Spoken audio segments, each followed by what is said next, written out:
only 15 months in office, the new Football Kenya Federation takes pride in the significant progress made in advancing football in Kenya.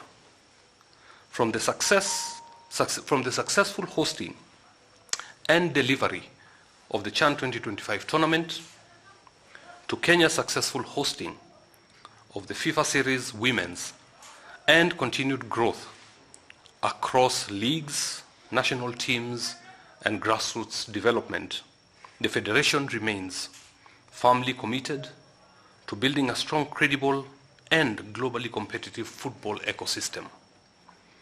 Among the key milestones achieved so far within our short lifespan in this office and our short tenure since the beginning of December 2024, Harambee Stars have participated in the FIFA Series Finals, held from 27th to 30th of March for the first time, 2026.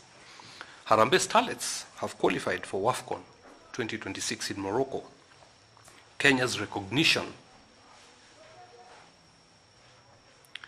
of the CAF Awards, where His Excellency the President William Ruto received the Outstanding Achievement Award for successful hosting CHAN, to the lifting of FIFA's restrictions against FKF following successful fiscal discipline and reforms, which is a really big milestone for us, to Kenyans hosting the FIFA Women's Series 2026 with Harambee Starlets participating in the competition.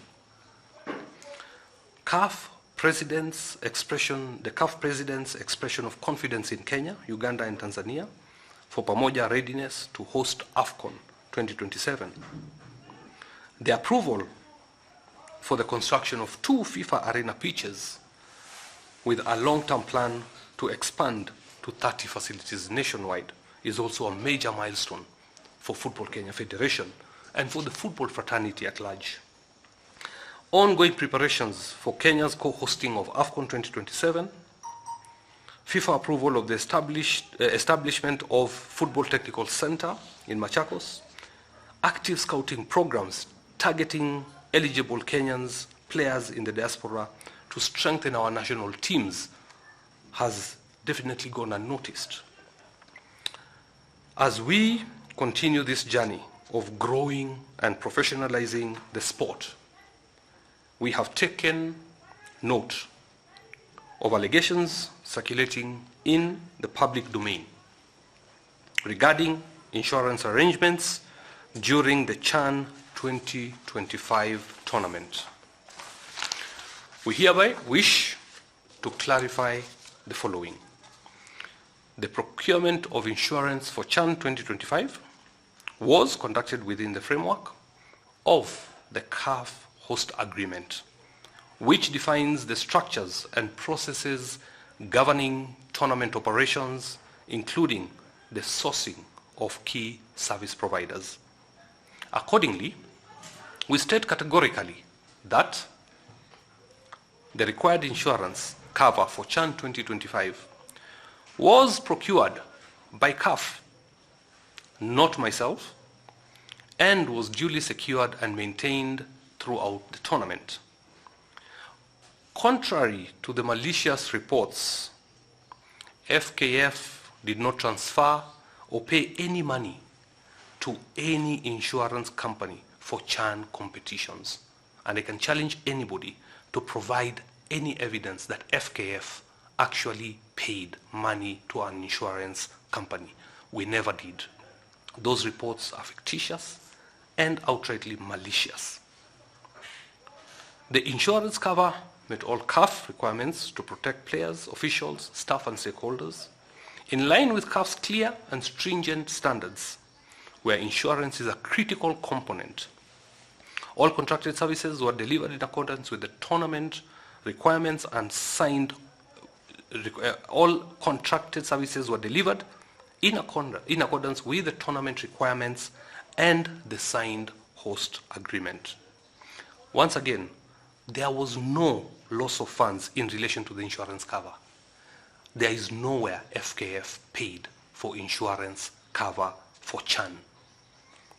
I want to reiterate FKF never paid any money to any insurance company. This was contracted purely by CAF. As I mentioned recently, when you fight corruption, it fights back. I was clear that I shall not tolerate mediocrity and corruption at the Federation. You have undoubtedly witnessed the reforms we have undertaken through restructuring of the Secretariat. This process is necessary and must continue regardless of the pushback and noise meant to distract us from our football development agenda. I am also aware that there are plans to run a sustained smear campaign against me and the Federation in an attempt to collapse the institution and taint my reputation. This is a reputation I've built over 25 years in terms of developing grassroots football. Never once has anybody, not once has anybody ever accused me of misappropriation. I've invested hundreds of millions in my projects over the years, which is known to majority of the football stakeholders in the country. And it is unfortunate that it takes only one day or one item to bring down 25 years of legacy, or at least an attempt to do so, which we will not allow. This is a desperate act of revenge for the steadfast position or positions I have taken in the past. This also explains the choice of using my person as the poster child in the so-called CHAN scandals. When you talk of the CHAN competitions, if you look at the structure of our organization or the LOC, why only pick Hussein Mohammed? How many other people are involved in organizing CHAN? All the way from CAF to the LOC to the Secretariat to the FKF, and it only picked Hussein Mohammed. That clearly shows there's a very specific agenda. The strategy is to keep me busy responding to unfounded fictitious allegations every day. It shall not work. Moving forward, I am willing to engage and cooperate with any investigative agencies on any matter whatsoever, should I be required to do so, but to continue responding to every falsehoods on social media or sponsored press reports is unviable, unsustainable, and destructive.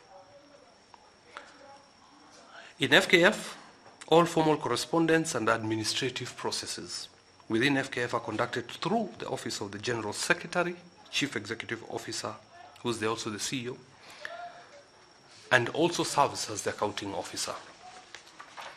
I implore you to exercise your journalistic prowess and look at the details and the email threads and the evidence in terms of who was involved and how it happened to be. Because I'm sure some of you have access to that, and it will be available very soon, I'm sure, after the investigative process is concluded. The FKF's president's role is to provide strategic leadership to the Federation. And I want to refer you also to Article 42 of the Constitution in terms of the responsibilities of the President of FKF and processes that also touch on the matter that arose yesterday. FKF remains steadfast in its commitment to transparency, accountability, and good governance, and continues to engage constructively with all relevant stakeholders on this matter. We also reaffirm our respect for the media and the critical role it plays in informing the public. We, however, urge accuracy, fairness, and professionalism in reporting and ensuring that facts are verified and presented in their proper context.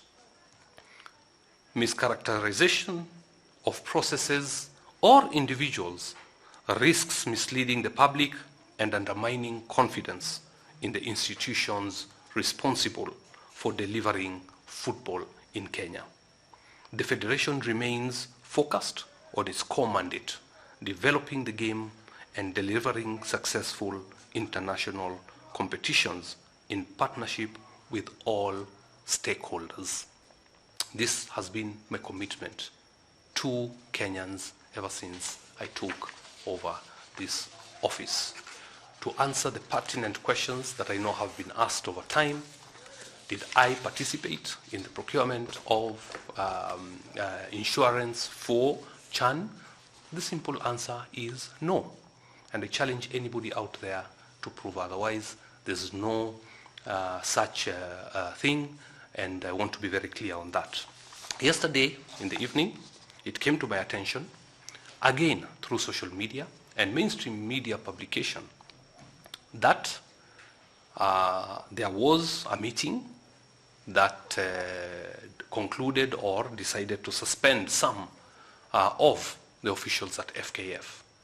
And I wish to state as thus: the provision of the Football Kenya Federation FKF statutes are clear, and the outlined procedures for convening the National Executive Committee meetings are very well elaborated on. So, the purported meeting held on the 24th April was not convened, if it happened, in accordance, because I've not received any formal communication in regards to the same, in accordance with the FKF Constitution 2017, and is therefore irregular and unlawful and unconstitutional. Consequently, any so-called decisions to suspend or to remove any FKF member arising from that sitting is automatically null and void. Article 38, Clause 2 of FKF Constitution provides as follows: the President shall convene meetings of the National Executive Committee. Where 50% of the Executive Committee members request a meeting, the President shall convene it within 21 days, failing which the members may convene the meeting themselves. If you go to Article 42(7) of the Constitution, you will also see procedures of if you want to remove the President of a federation, what needs to happen. So I did not convene any NEC meeting yesterday, nor did I receive any request to convene such a meeting in accordance with the provisions that I've highlighted. In light of the foregoing, I will address the media comprehensively on this matter later on as well, as new developments come up, but in the interest of protecting the integrity of the investigative work that is being carried on by the relevant authorities, I wish to leave my comments there for today.